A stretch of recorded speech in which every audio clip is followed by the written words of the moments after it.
Hello बच्चों, let's read a question. A wire of resistance 20 ohm is divided into 10 equal parts. Resulting pairs, a combination of two parts are connected in parallel and so on.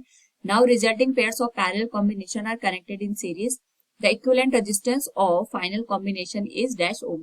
Now to answer this question, first we will discuss here the key concept, and here the key concept is given as series and parallel combination of the resistance. तो series में हमारे पास जो resistance होते हैं वो एक दूसरे के साथ डायरेक्ट ऐड हो जाते हैं, R1 plus R2 plus R3. और अगर हम यहाँ पे बात करें पैरेलल कॉम्बिनेशन की, तो ये होता है 1/R1 plus 1/R2 plus 1/R3 and जो हमारे पास यहाँ पे सोन. इस तरीके से हम यहाँ पे पैरेलल में रेजिस्टेंसेस को ऐड करते हैं.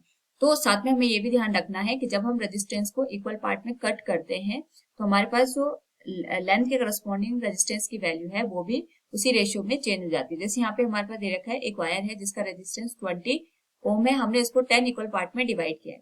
तो अगर हम यहाँ पे टोटल जो वायर दे रखी है इसका रेजिस्टेंस 20 ओम मानते हैं, इसको हमने यहाँ पे 10 इक्वल पार्ट में डिवाइड किया है, यानी अगर इसकी लेंथ L है तो हमने इसको यहाँ पे L/10 कर दिया है. जो रेजिस्टेंस होगा ये हमारे पास पता है, हमें रेजिस्टेंस लेंथ के डायरेक्टली प्रोपोर्शन में आता है. अगर हमने लेंथ को यहाँ पे 1/10 कर दिया तो जो रेजिस्टेंस होगा एक पार्ट का वो भी 1/10 हो जाएगा.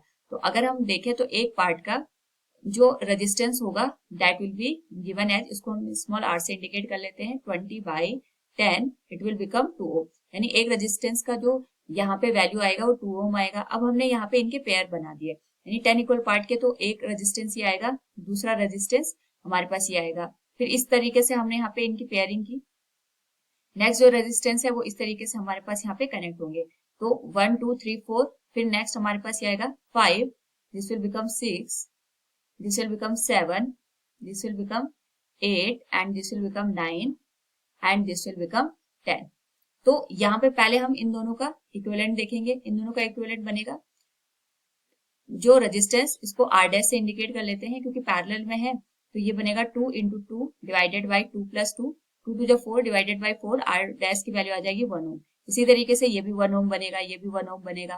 तो इनका जो कॉम्बिनेशन बनेगा, अगर मैं इसको R इक्विवेलेंट से देखूं, this will be 1 plus 1 plus 1 plus 1 plus 1, 5 ohm के बराबर. So from given question we can say the combination का जो इक्विवेलेंट रेजिस्टेंस होगा that will be 5 ohm. Hope all you understood it. Thank you and best of luck.